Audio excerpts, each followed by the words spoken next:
We have Ms. Chioma Ude, co-founder and Vivo Communications Limited. A round of applause for her, please. We also have Mr. Femi Banigbe, CEO TV Anywhere Africa. A round of applause for him.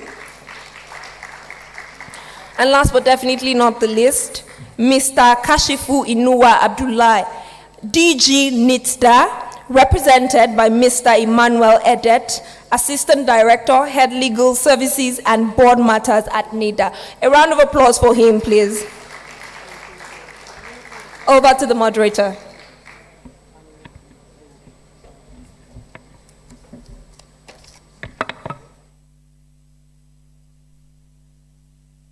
Good afternoon, everyone. I do believe it's afternoon.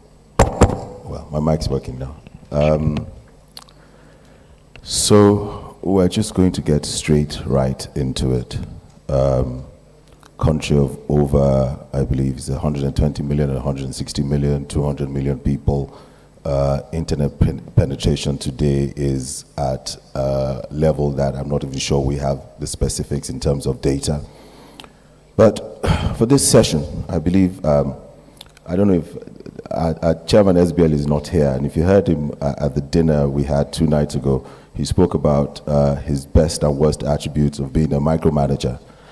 Thankfully, Chairman did not look at the panelists for this session because he may have objected to 1 or 2 people being panelists on this session. He naturally tends to want to be politically correct, but I can assure you this is not about being politically correct here. We're just going to be correct and speak truth to its face. And we have a regulator represented here who's not afraid to speak the truth and to share the truth, and generally just to show the transparency in the space that they are regulating. And I'm going to go straight to it with Emmanuel Edet. I think he's sitting to my right, extreme right. And I know NIDA recently issued a draft code of practice for interactive computer service providers, platforms, and internet intermediaries, which is still a draft code. And this code categorizes platforms with more than 100,000 users as large service platforms. Considering regulatory obligations to be imposed on large service platforms, Mr. Eder, do you reckon this threshold under the guidelines is pragmatic, as there are current concerns that it may be too low? It also is not clear if 100,000 users specified for large service platforms pertains to users solely in Nigeria or users of the platform irrespective of their country of residence. Are you able to provide any clarity on NIDA's intentions? Mr. Edet.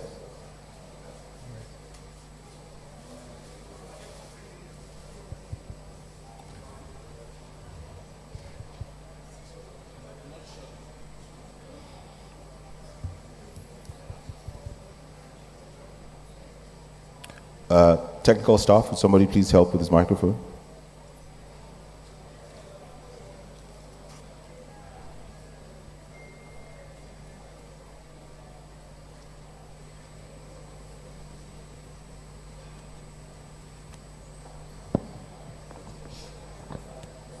All right, thank you very much, moderator. Thank you, everyone. Thank you for having us here.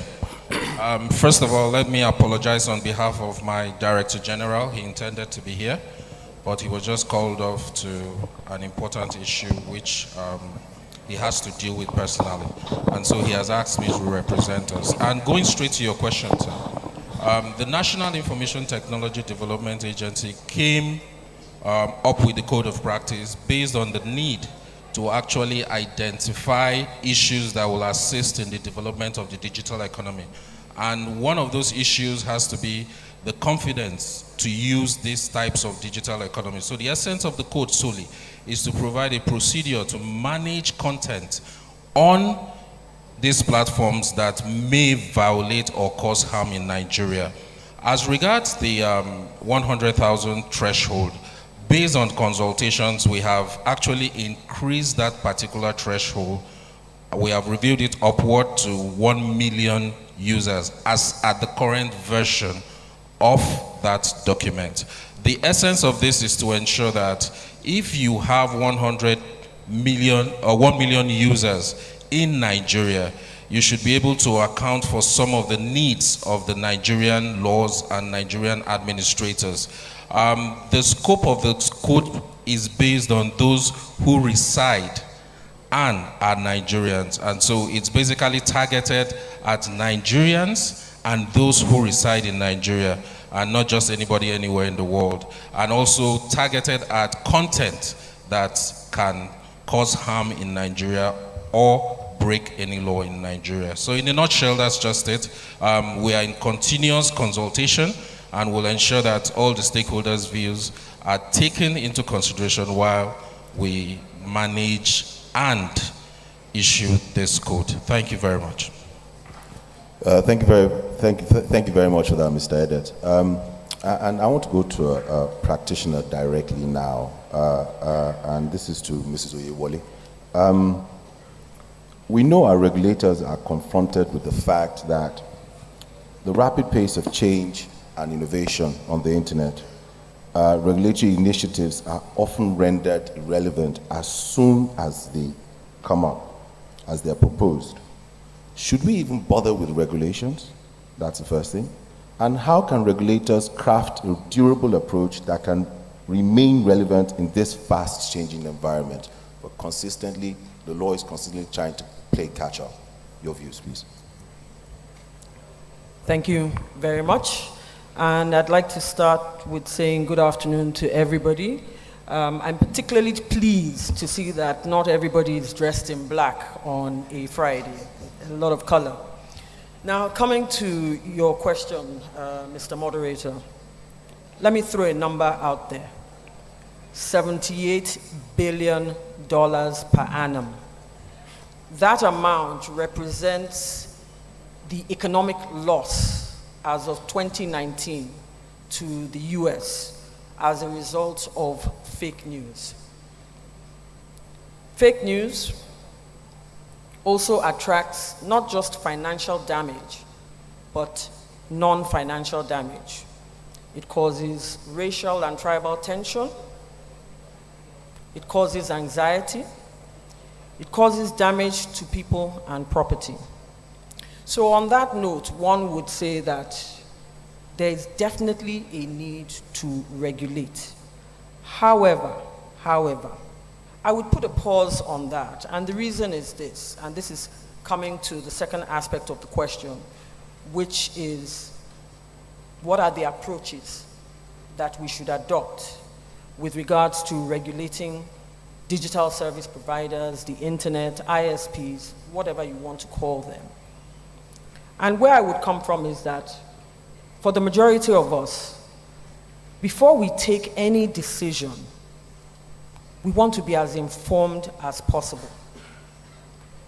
And I would be saying that the first thing that needs to happen is due diligence, investigation, inquiry, cross-section. The regulators are meeting with the health sector, they're meeting with the lawmakers, they're meeting with the digital service platforms, they're meeting with the demographics. They're gathering data. And it is that data that will show them the kind of topics for which fake news comes from. It will show them the demographics. It will show them the kind of repercussions and impact of fake news.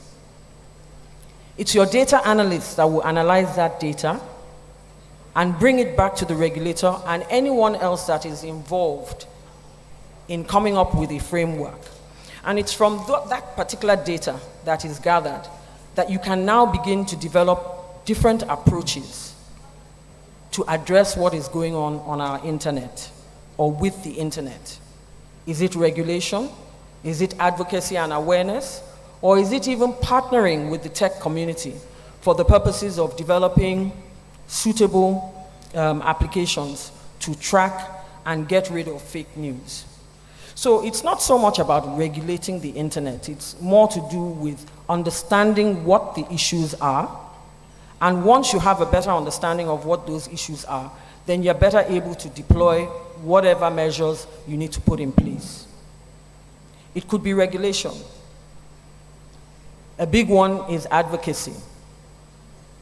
And what do I mean by advocacy? Where an election is coming up, and I have never seen the kind of attention that is being paid to registering and getting your PVC as I'm seeing in today's world, in our country. And it is because of that advocacy.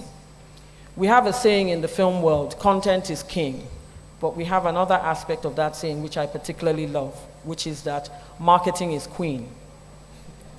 If you want to get people to change their behavior on the internet, that awareness, that knowledge of the impact of fake news has to be pushed out there. And I want to end on a final note here, which is that the regulator that we have on the stage today is severely under-resourced, severely underfunded. And for them to carry out their own function, as is provided under the Act with regards to monitoring the use of data, they definitely need more resources than they actually have. And I'd promised Mr. Ayuli Jemide that I was going to mention this. In one of the sessions yesterday, he had put forward the SBL as available to support the CAC, and I'm going to propose and request that the SBL also deploys its might to supporting NITDA in what it's trying to do. Thank you. Very good. Thank you. I told you he's a micromanager. He's just appointed a head to a committee he's just created. And Mr. Edet, it may seem like, we keep coming back to you, but I mean, this topic, it's really about your agency and what we're trying to address here. So, data is the new oil, content is king, marketing is queen, research and analytics required to let us know what is fake news, where it's coming from, who is using it, how to deal with it, should we regulate, how should we regulate, if at all. Twitter banned Trump. Twitter deleted a tweet of our president. Just a little bit of reflection on that. And when Twitter deleted our president's tweet, we suspended Twitter from its operations in Nigeria. So, where do you assess that Nigeria is in its regulation of computer service platforms? In other words, what are Nigeria's priorities? Also, do you reckon that there are any factors which necessitated Nigeria's approach and why it differed from the one the US took? I mean, they blocked and banned a United States president from Twitter. Your views, please. Thank you very much for that question. And I know I have faced such questions in different fora. And it's very interesting because we tend to compare ourselves to various countries that we aspire to be like, and sometimes we fail to realize that the laws in these countries are totally different. And apart from that, we also need to realize that different countries have their peculiarities, have their needs. They also have their own different levels of democracy, so to speak. The essence of the action, most of these platforms operating in multinational jurisdiction actually comply with the laws of those various jurisdictions. And it's necessary for us to understand that Nigeria is a jurisdiction on its own. It may not have the same laws as America, it may not be at the same stage of economic development, it may not have the same form of democracy as the United States of America, or even the same form of maturity as far as those issues are concerned. But basically, is the need for us to ensure that this platform actually recognize Nigeria as a sovereign country and deal with issues that concern Nigeria by identifying the peculiarities of Nigeria as a country. Perhaps that action may not have gone down with a lot of people, but it has given us an opportunity to engage with the platforms, to have a better understanding of their workings, to also have a better understanding of the interest of stakeholders. And so whatever activities that we are carrying out in this particular space is just basically to ensure that Nigerians have a fair deal as far as these international platforms are concerned.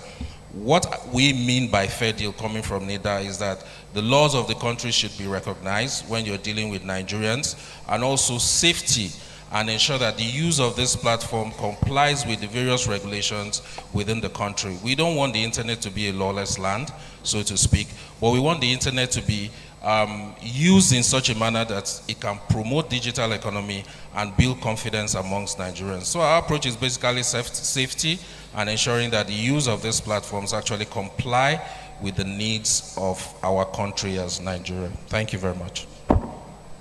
Thank you so much for that, Mr. Edet. So it's really a function of HSC for you,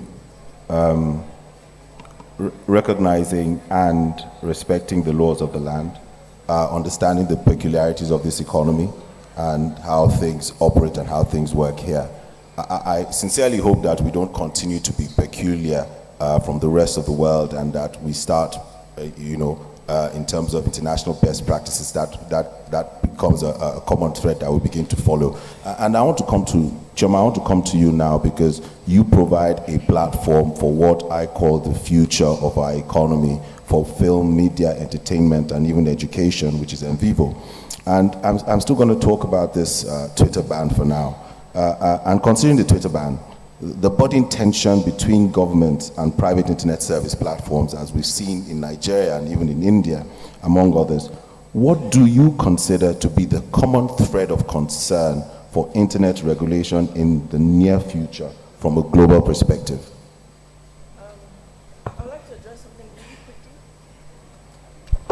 I'd like to address something really quickly from the government official talking about the legal laws of the land and how it relates to the Twitter ban. There's no trust between the young creatives and the government, because there is absolutely no law that says if they remove the tweet of the president, or if there's no law that says if a tweet is deleted, then we'd have to delete Twitter from their country. So already, if there's no trust, then coming up with the laws of the land does not work for any young person in the country. And so limiting freedom of speech is very, very key to them. You're not perceived in the right way. I don't know. This is a very strong topic for me. So I also have to be very mindful of what I say. But exactly.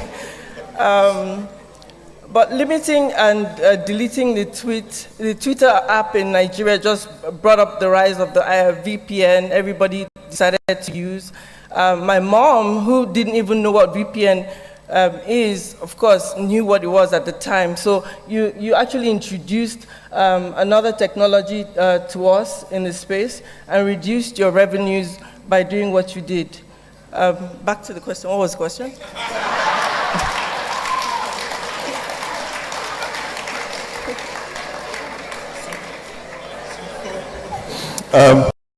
So back to the question, Choma.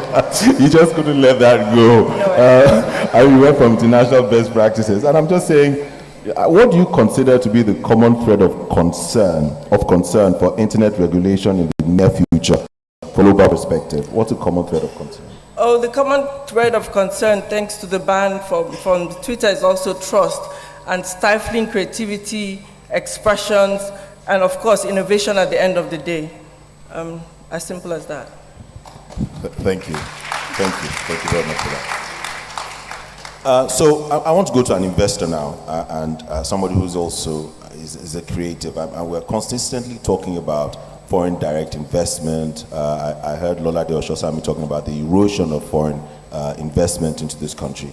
And Femi Banigbe is an investor across Africa, and he runs TV Africa. And Femi, I want to come to you now.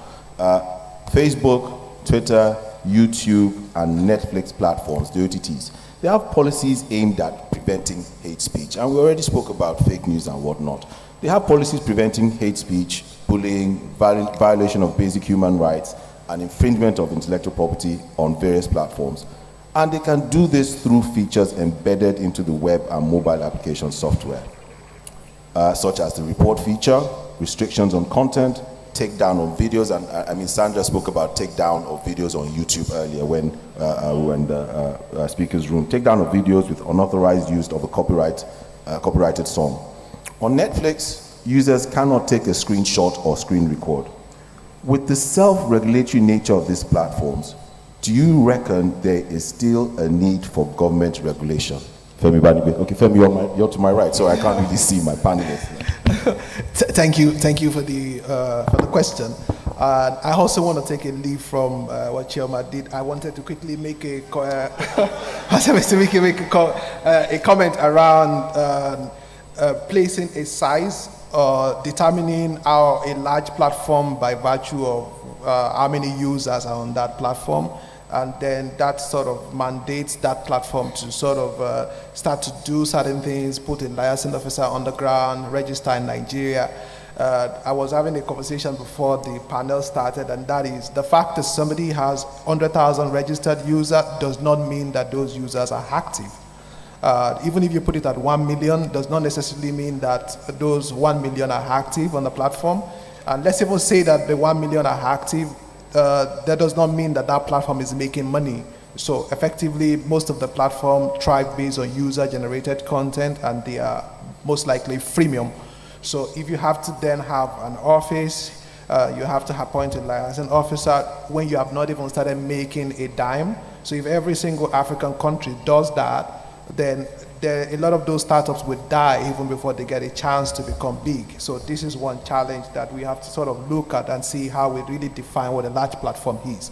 So yes, platforms like Facebook, like Amazon, like Netflix, like Twitter, they have their own self-regulation. And the only way that those platforms can survive in doing that is because they use a lot of artificial intelligence, they use a lot of bots, so a lot of those systems that identifies a offensive content are not actually human beings. You know, somebody asked me some times ago, I went to one country and they were like, no, the Twitter should be able, Facebook should be able to have people in their help desk that take down content. And I'm like, listen, Facebook has 2 billion users. It works based on user-generated content. So if Facebook have to police the posts of 2 billion people, do you realize how many call centers and human beings they have to put? I said, listen, these guys work. We use what we call artificial intelligence and machine learning to be able to define what content to take down. Now, AIs and machine-to-machine technologies are still evolving, and you also run the risk of stifling the right content because some of those algorithms don't work properly. So yes, the balance is, how do you balance between freedom of expression and national security and misinformation? So it's always a challenge to come up with that level of balance. I believe in social responsibility when you're putting content on the platform, but again, there has to be a co-working relationship between the regulators in various countries where certain content that are deemed offensive, there must be a process that is put in place to report those content to those large platforms so that we can take it down. Because a lot of those platforms, taking it down using AI or machine-to-machine technologies may not always work all the time. And you also run the risk of stifling speech, because if you do it wrongly, you might end up in a situation whereby a particular government in some countries might decide to then hijack that whole system and then create a firewall that locks people down, like we see in some part of the world where citizens cannot even express anything. without being picked up or without being censored. So we must avoid unnecessary censorship. So it has to be a co-working relationship between agencies like NIFDA, the government of those respective countries, and the platforms.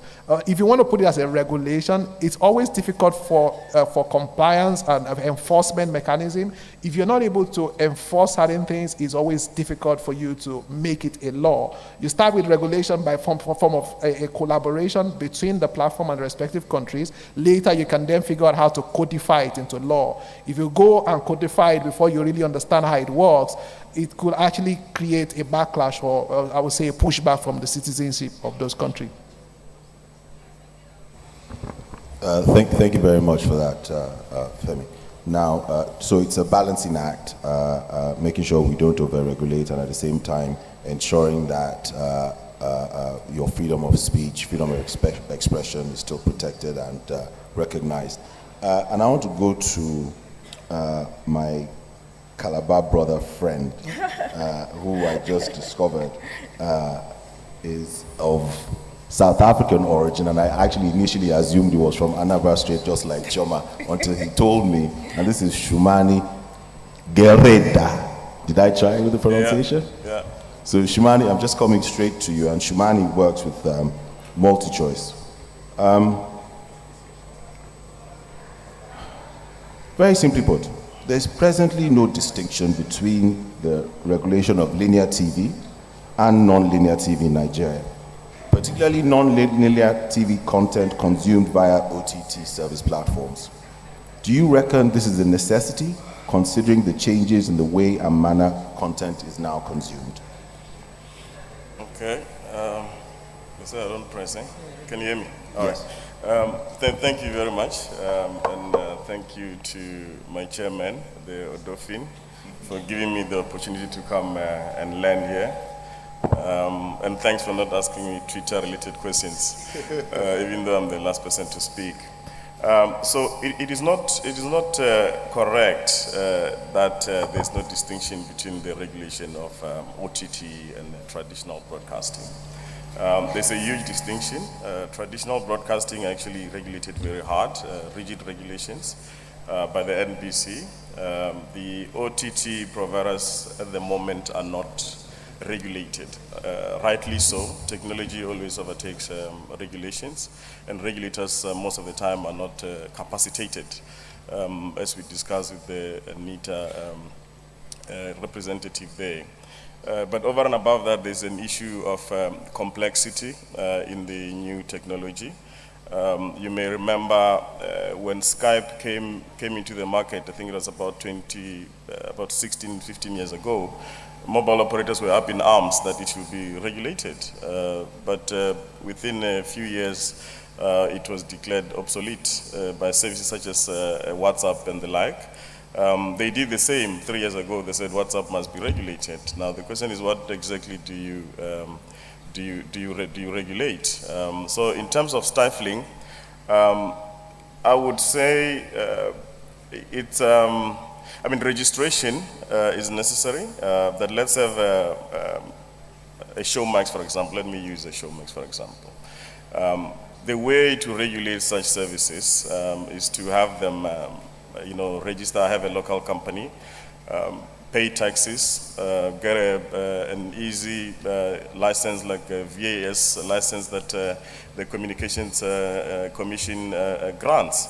And that is all you need. And now, to ensure that parity between them and us, traditional broadcasters, you then give us some kind of a light touch regulation so that we compete at the same level. Because, I mean, the revenue, in many respects, you find these OTTs, in fact, make much more than traditional broadcasters. So that is really our take on that. But to just go the way that other areas are going in terms of regulating all this online media is very tricky. Case in point, my colleague here, the previous speaker, he said a lot of things. He's in the same space that I am. But I understood little of what he said. That just shows you how complex these areas are. So obviously there's a need to do research, there's a need to consult with industry so that the regulators will know exactly what it is they need to do. Because it takes longer, for example, to come with a regulation, and by the time it's passed, it's put into practice, technology has long gone past, yeah. Thank you so much for that, Shumani. So, Shumani, you mentioned registration, which the Nigerian government particularly likes. We would like to compel everybody that wants to operate in here or through our airwaves or through our technology or who we take the benefit of technology they've introduced. We want them to register, we want them to pay tax, we want them to, buy land, we want them to do this and blah, blah, blah, blah, blah. So, Femi, I'm going to come straight back to you now because you're actually literally in the same industry. And before I break my neck with this microphone. And so TV Anywhere, amongst other things, provides OTT and content aggregation services across Africa. From your experience, and this is just following on from what Shumani just shared, from your experience, is the regulation of internet service platforms in Nigeria reflective of the best practices in other countries where your company operates? Femi Banigbe. Thank you. Hello, okay. So, we operate mostly in African countries. I would say by far that Nigeria, a lot of the African countries where we operate have not even started talking about regulating platforms around OTT because those platforms are not that popular as it is that we have in Nigeria. So Nigeria is still just getting its act together as far as regulation is concerned. When it comes into regulating OTT, it is very difficult space to do because effectively the reason why it is called OTT is because it's over the top. So long as there is internet connectivity and the app exists on the app store, somebody can download that app and consume that app. So the challenge with most African countries is how do you ensure that, I think when the regulators of those countries start to talk about regulation, first they want to guarantee revenue. They want to talk about how do I make sure that we get taxes. Because I'm African, I'm supportive of the fact that if a company on OTT service makes revenue in a country, there should be a framework for which that company pay taxes to the country where it's generating revenue from. Well, this is me talking from my Afrocentric perspective, not from, I would say, a global OTT provider. However, now the challenge with taxation is that a lot of the countries in Africa see foreign companies as, I would say, a cash cow. And because of that, those taxes are arbitrary, and then they're not considering your profit. So what they then eventually do, like in some countries there where we operate, the withholding tax is 25%. Now, so if you have a withholding tax of 25%, and then you have a regulatory tax of 2%, and then before you even get paid, you have another VAT that is charged on top of that. And we start beginning to wonder, listen, I thought the withholding tax was supposed to be for companies that are not operating legally registered in the country, but so why are you then imposing VAT? But once you hear foreign company, everybody just sees dollar sign, and then, because you see the dollar signs, and then they impose taxes that are punitive on you. So I think the OECD are trying to come up with this framework for this minimum taxation of about 15% in order to ensure that people don't end up, in quote, being overtaxed. So I don't have a full answer towards it, or what's the amount of taxes that is defined. But one thing I must say again is that when it comes into OTT service providers, one area I think countries may be able to come in legislating or making a regulation is around the use of payment gateways.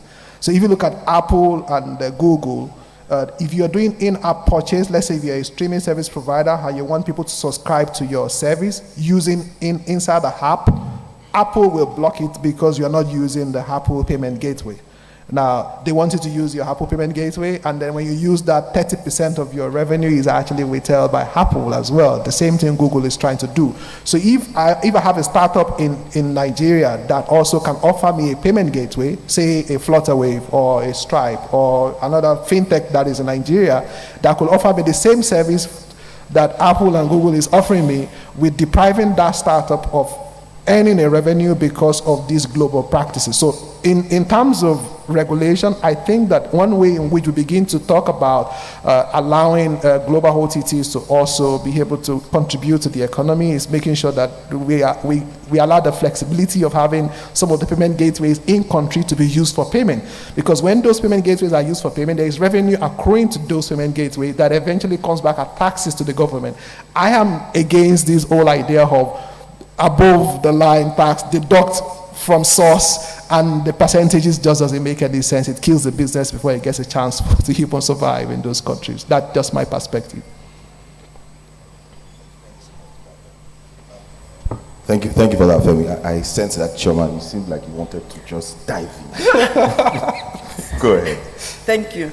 I'd like to take you on a little journey, and I hope the government people are listening into this also.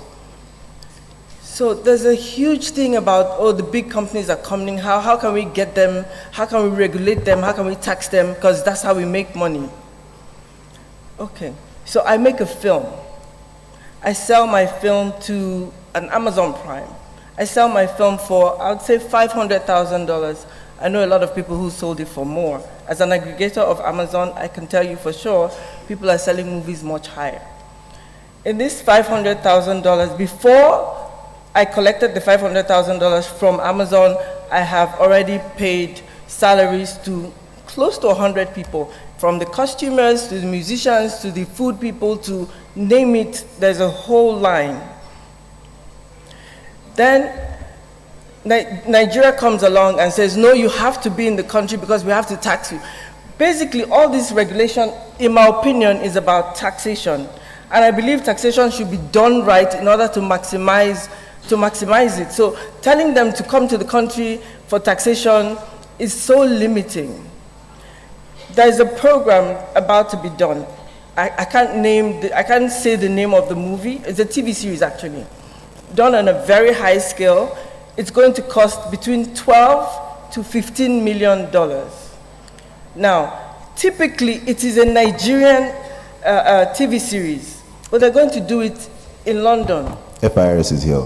Yes, they should be here. 70% of the revenue of this TV series is going to go to the British government. While we're very focused on bringing them in to tax them for the little things, they should. I want them to understand the line of production, to understand this business before they go up onto, the whole thing about regulation and taxing. There's more money to be made when you have tax incentives for these companies to come in and have the productions here. The productions generally are going to be between 2 million to 40 million. So what's the point of taxing the company? So the company comes into Nigeria, they keep everything very light. You can't maximize the money you want to get out of them. And still no international production is being done in Nigeria. So for the tax and the government officials here, I think you should focus on having tax incentives for the industry so that everybody wants to come into Nigeria. Already Nigeria is the hottest thing out there. For film, for fashion, for music, this is where everyone wants to come. 2 days ago, I got a letter from Disney. Oh, we're coming. Amazon came last year. Netflix has been here. HBO is coming. Everybody's coming. But when they come and they see, we don't have tax incentives for them to make the movies here, they will go. So first of all, they should go to understand what the tax incentives are first, before they start thinking of having a small mushroom office here where they will go and put their yellow tape around. It's so annoying. It's so annoying. She's not happy at all. Java, thank you so much for that. And Tayo Idili mentioned earlier during the tax session, at some point we will find that, that 2% tax, that additional 1% contribution will add up to 100%. And when you get to 100%, ultimately becomes zero. And Choma says we need to attract these guys to come in. We don't want to disincentivize them from actually coming to this climb. There's so much we can do with our economy. I was speaking with Mr. Iwole earlier, and I mean, the future of this country's economy is with our media, entertainment, sports, and what have you.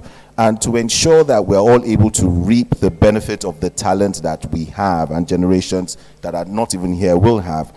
And just going back again, I'm moving away from film, and I want to go back to the OTTs now. I mean, so Wale, this is for you. Are there any salient approaches to the regulation of internet service platforms from any foreign clients, the UK, the EU, the US, or even Dubai, that you reckon Nigeria could borrow a leaf from? Where can we borrow those best practices in ensuring that, we bring home the bacon?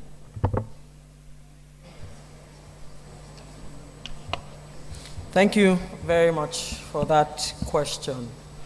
And I'll say a bunch of things, starting with foreign policies, foreign legislation, foreign practices.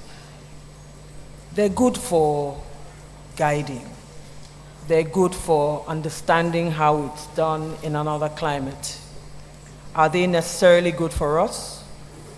It's research and understanding that will let us know whether they are good for us. If there's one thing that we must avoid, it's copying and pasting. Yeah. The European Union issued a strengthened code where fake news is concerned. And why I'm mentioning it is because one of the things that was very salient about that code was that it got many of these digital service providers to sign up to it. So Facebook, Clubhouse, Snapchat, and what have you, signed up signifying their own cooperation where this code is concerned, showing their own intention to deploy their resources, their army of technicians, their algorithms, their funding towards doubling down on ensuring that fake content, disinformation, misinformation is being pulled down. And how did they do that? It's a lot of interaction. It is a lot of engagement. It goes back to my response to the first question, which is drilling down to where the problem comes from. And that's what I would like Nigeria to do. In terms of any regulation or policy that comes out, we must ensure that it is not vague. It is not ambiguous. It's not overreaching. It's not infringing on our fundamental human rights.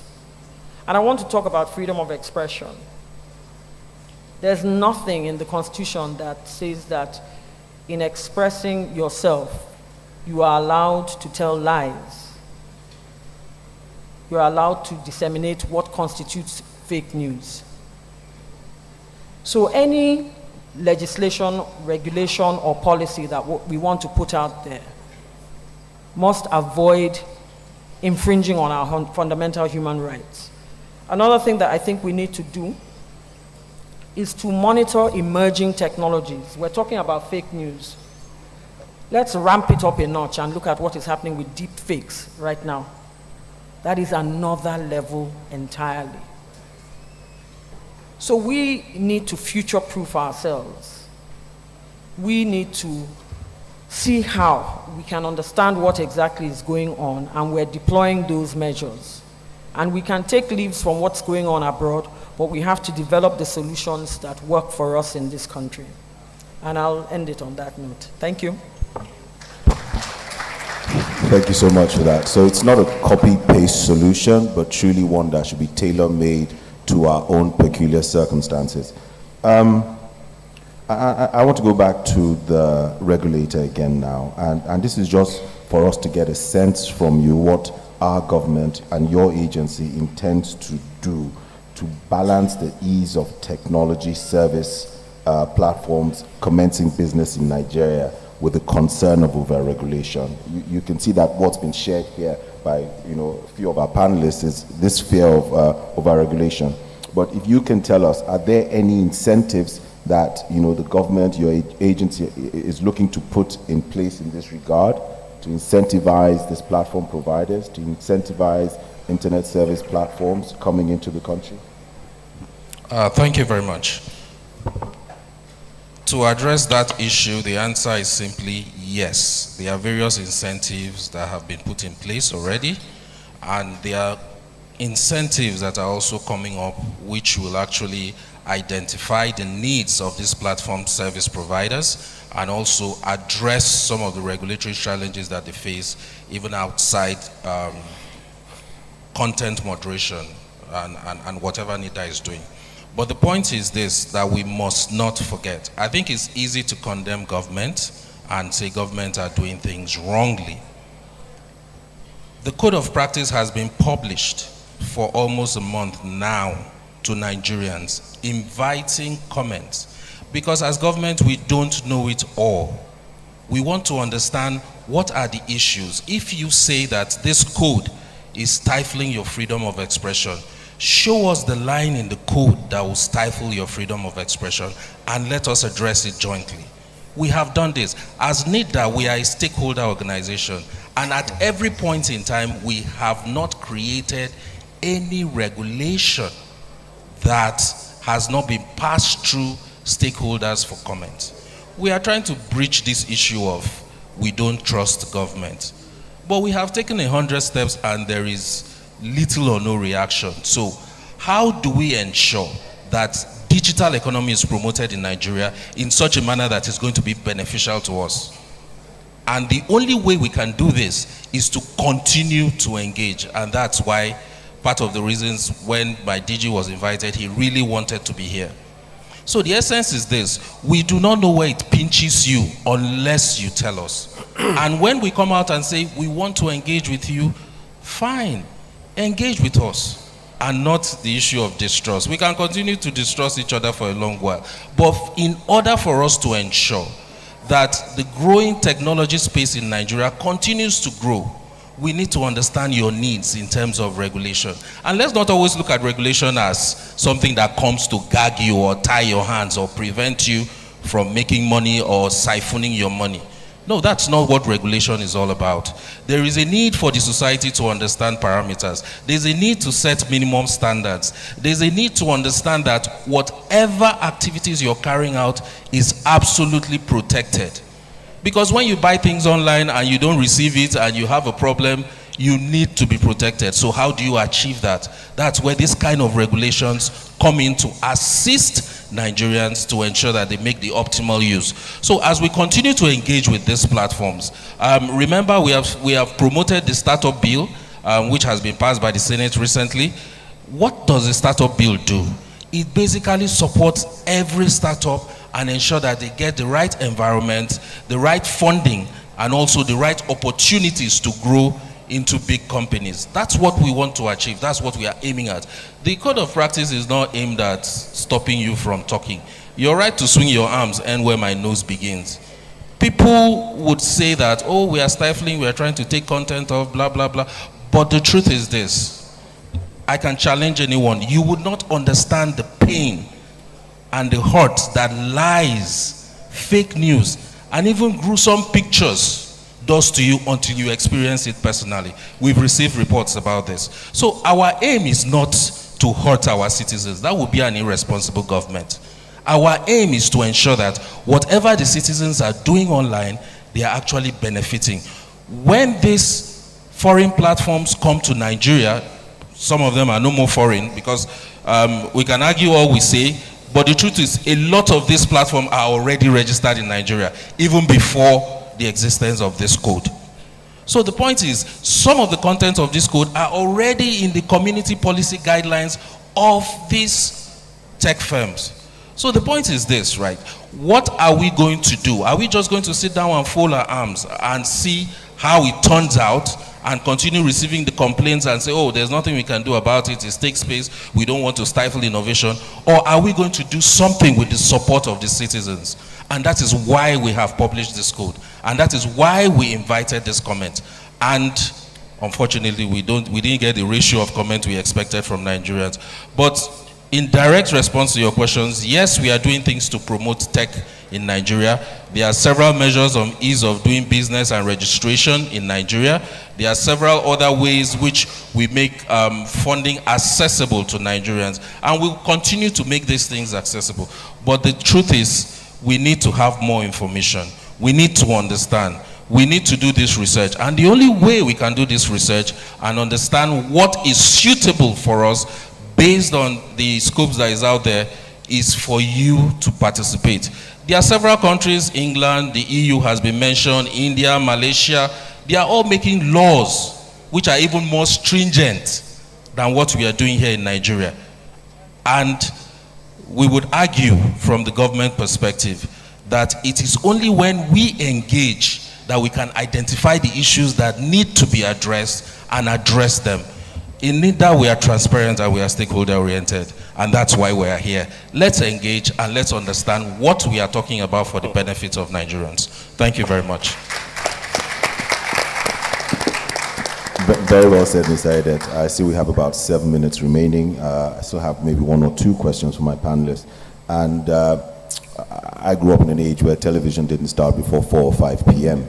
Not too long as I was growing older, a company came into Nigeria, a South African company called MultiChoice. And MultiChoice was in operation before the development of the internet service platforms. I mean, we had dial-up, and then, I mean, at some point, I think it was even illegal to have internet cafes in Nigeria at some point. I mean, see where we are now. From solely providing TV entertainment, MultiChoice has evolved to providing online video entertainment services. From your experience, Shumani, do you think existing regulations will promote or stifle the free growth of technology? I know Mr. Edet already mentioned that the fact we mentioned regulation doesn't necessarily mean it's negative. It's also to standardize and to give value and to protect the citizenry. So I'd just like you to add to this. Yeah, thank you once more. When I saw the questions late last night, because I was, I was told to come, late last night. I looked at the 2 questions and I saw 1 question, which is what I replied to later, but partly. So I wouldn't say the current laws or regulations will stifle innovation or OTT because they do not regulate OTT, which is for a very good reason. They are not suited to regulate OTT at the moment. There are a few provisions within the NBC code, I think also with the NCC, and of course the NIDA issue that they had with NBC and NCC, trying to regulate Twitter the same way that NBC would be regulating radio stations, right? So you have those, you have that situation. But in terms of the current laws, they are not ready, they are not suited. And then that is why we are saying, especially with regard to OTT, and since it uses internet protocol, why not allow the NCC and the VA, the VAS system, licensing system, which is a very simpler way of doing business, take over that, and then the NBC focuses on the the traditional broadcasting, but also perhaps make it light touch, because as it is now, it's very rigid, because even traditional broadcasters are also moving towards online, but not in the same manner as OTT. I know some of you are subscribers to DSTV, which I hope is most of you. We have a box office, we have catch-up. Are you marketing? Thank you very much, and all those other services. So yeah, that's my view. Thank you so much for that, Shumani. So I want to take a couple of questions from the audience. But before I do that, we have a few questions that have come from the WOVA app, and I hope I pronounce WOVA properly. I don't know whether it's HOVA or WOVA, but I know it starts with a W, so forgive me. And I want Ms. Oyewole to take this, the reason why Ms. Oyewole used to be a seasoned litigator, and now all she talks about is media, entertainment, and technology. And this is case law. And the question goes, what is the effect of the decision of the ECOWAS court on Twitter ban in light of the agreement, I don't know if there was an agreement or not, in light of the agreement reached between the federal government and Twitter? Thank you, Babashola. Well, the ECOWAS judgment, it's binding on member states, so it's binding on the Nigerian government. The question now is the enforcement, and that's been a standard problem with these judgments from the court. With regard to the agreement, Mr. Edet actually said something which was quite pertinent, which is many of these companies are already registered in this country. Many of them already have plans to come and register. But I'd just digress a little bit, which is on something that Choma said, which is that for us as a country, the government needs to make the country attractive for investment. And I'm just adding to what has been said repeatedly throughout this conference, that when you put policies in place, they should be such that they encourage investment. Yes, we know it's your job to protect your citizens, but not at the cost of stifling what constitutes free speech and so on and so forth. So I'll stop there on that. Thank you. Before I carry on with questions from Wova, any questions from the audience? Yes. Wow. Okay, my brother from CMSA, on the left, I believe, push to him. Vincent, if I'm not mistaken. Yes, right there. Thank you very much. Yes, we need information. In Nigeria today, is that my lecturer? Yes. Please go ahead, sir. In Nigeria today, several agencies collect this information, and we've had several attempts at drafting a data protection law in Nigeria. At a point, the bill got to the National Assembly. At a point, there was a validation workshop that I attended. Last year, there was an advert to draft a new bill. Where are we on data protection law in Nigeria? Thank you very much. Thank you so much for that, Professor Doringe. And I believe the speakers actually touched on this. I mean, I'm so thrilled to be speaking to my law school lecturer. You know, I'm at the podium here, and then he's asking the question from there.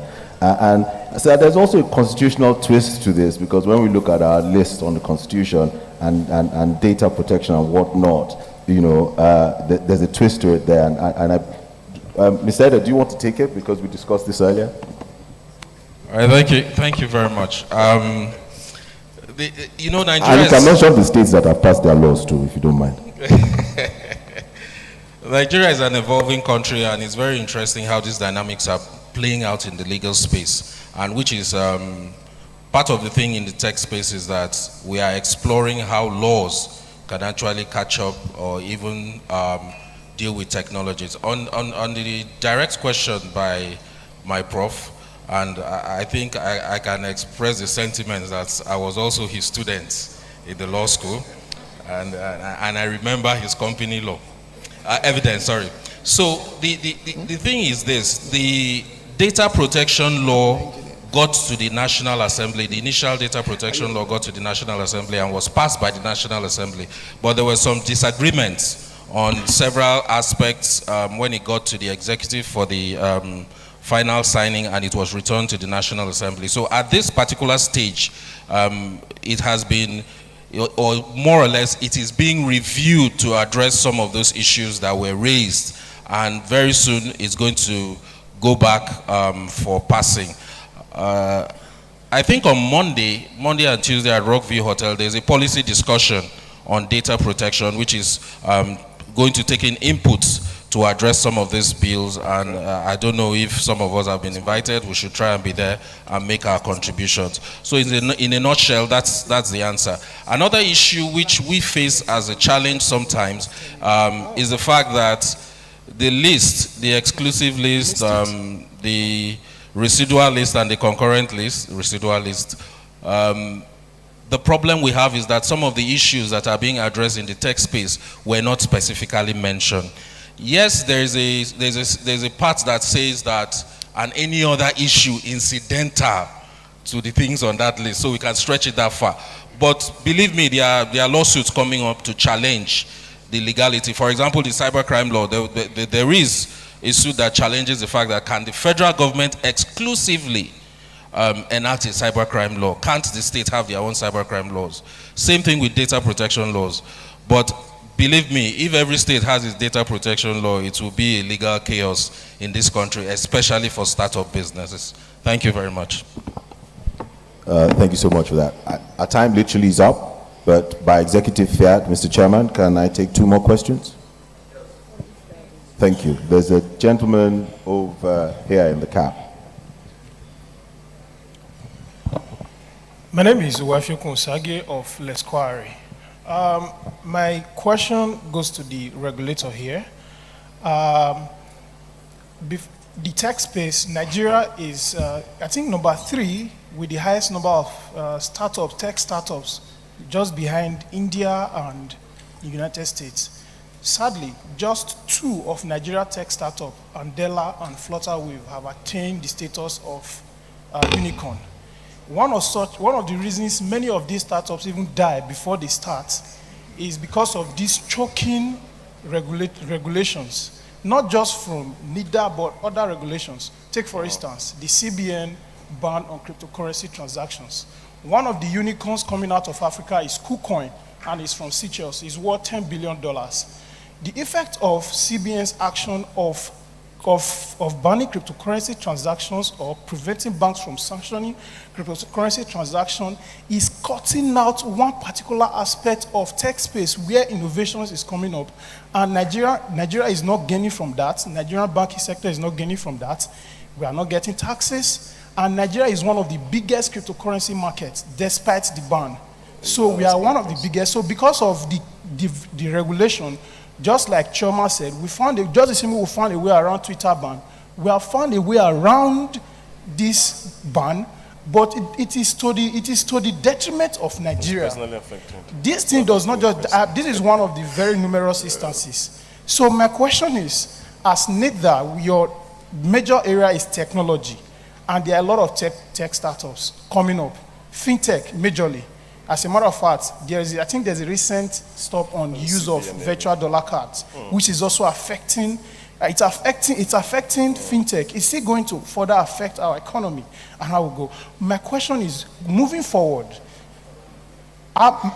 we own a legal tech, Lesquari Academy and Lesquari magazines. Our next issue is coming up very soon. This is your question, should come. So my question is, moving forward, what mechanisms, what steps are you putting in place to ensure, not just from you now, but when other bodies are coming up with this regulation, so that you intervene? You made mention that NIDA is a stakeholder body. So how are you coming up to intervene so that they are not choked out even before they even start? Thank you very much. So let me help NIDA. It's not within its control. It's not within its control. The CBN isn't here. The other agencies aren't here. They typically compete against each other rather than cooperate. And I hope that answers to a certain degree. Can we take one more question? Yes, I'm here. I'm here. I can't see. The cameraman is blocking your view. That's why I see you, sir. Yes, my name is Kamal Raji. I'm more particularly directing this question to the NIDA representative. Now, the question I want to ask is, first, the regulation maintains that data should be kept within the territory of Nigeria if an organization is taking data from Nigeria. Most of the breaches on this are on the MDAs, immigration and the rest of them. What control is NIDA having on them to ensure that the data collected from Nigeria is resident here? Then, if the data is transferred to the cloud, how do you determine the residency of that data? Yeah. And the last question is that we found out that some banks are in the habit of being hacked. Particularly, there was 2018 or thereabout. There was a major hack of the bank, and a lot of data of customers were taken away. CBN came in to help the banks in doing some kind of firewalling against it. But what has NAFDAC done to protect the interest of customers in this regard? in some other jurisdictions, heavy fines are awarded against companies that breach the data of customers. We don't hear that from NIDA. What is NIDA doing in this respect? I mean, with CBN. Thank you. Thank you very much for your question. And if I get you well, your question was triple-barreled. Basically, what are we doing about data residency here in Nigeria, ensuring there's data residency? What are we doing about data breaches as well? The last two questions focus on that particular instance. If you're well aware, a separate body has been established for the purpose of dealing with data protection, which is the Nigerian Data Protection Bureau. And the reason for establishing this body is to ensure that data protection actually has its own specific body that will ensure that data protection is actually very strong in Nigeria. Now, going back to the regulations, the essence of data protection is not to keep data in such a manner that it cannot be accessed. Data protection is basically data management, because your data has to be used for you to carry out transaction. The only thing there is that let that data be used in a manner that is legal and not illegal. So irrespective, so the data protection regulation basically sets standards and compliance mechanism for those that manage data to manage it properly and ensure that it is not misused. Going back to the banks, remember one peculiarity that NIDA has is that we are an IT agency. The problem is that IT is in almost every sector, and all those sectors have their regulators. So unless there is an act of National Assembly compelling people to do things, NIDA cannot go into a regulatory space and tell those that are being regulated by that regulator to do things in a particular manner. We can only do that in collaboration with the regulator, and that's where collaborative regulation comes in, which is relatively new and difficult to understand by a lot of people. As far as we are concerned, we continue to engage every single regulator as far as IT is concerned, and we'll continue to do this and preach the gospel until we are able to establish a certain level of awareness, and we are focused more on compliance. We are not a law enforcement agency. We are basically there to develop regulations that will help develop the digital economy, and that's why we are open and welcome all your comments and concerns. Thank you very much. I believe you will all agree with me that for a regulator that is coming to speak on a topic that knows that they will be seriously bashed and seriously questioned to have shown up, please, I think this gentleman deserves a round of applause. Thank you very much. Thank you very, very much. At invitation stage, I actually invited a legislator that is responsible for this space, and he honorably declined to take on the invitation because he was afraid that we will all be like this as we've been with Mr. Edet. But Mr. Edet has answered that question, and he said his agency is one that is open and stakeholder-centric, people-centric, and I must commend NIDA for that. I've actually seen it in action and your words, so thank you again. Femi Banigbe from TV Anywhere, thank you for honoring this invitation and sharing with us. Choma Ude of Envivo, thanks a million, my sister, God bless you. Mrs. Sandra Oyiwole, for always, thank you for sharing the knowledge, thank you for the time. And my brother, my Calabar brother, Shumani, thank you so much. Ladies and gentlemen, our time has been up for a while, but I hope we've engaged you. Thank you very, very much. Thank you very much. Thank you very much to our sponsors. Please, let's take quick pictures. We'd like to take quick pictures.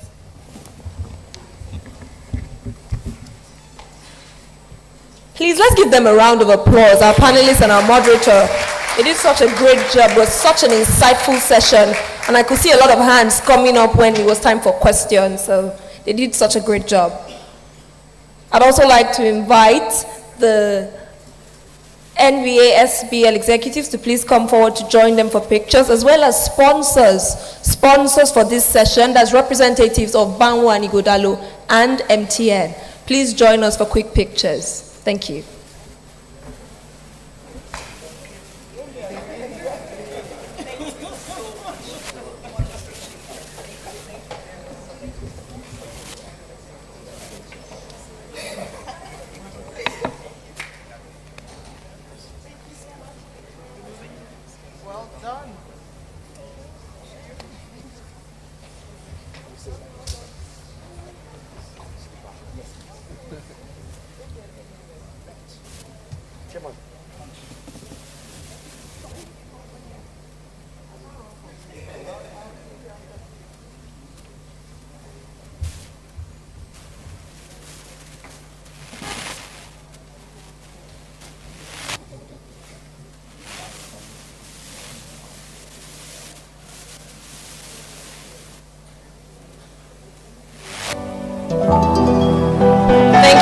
Would like the speakers to please visit the green room.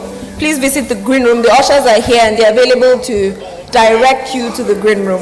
Once again, a round of applause for our speakers as they make their way down the stage. Thank you. Thank you very much.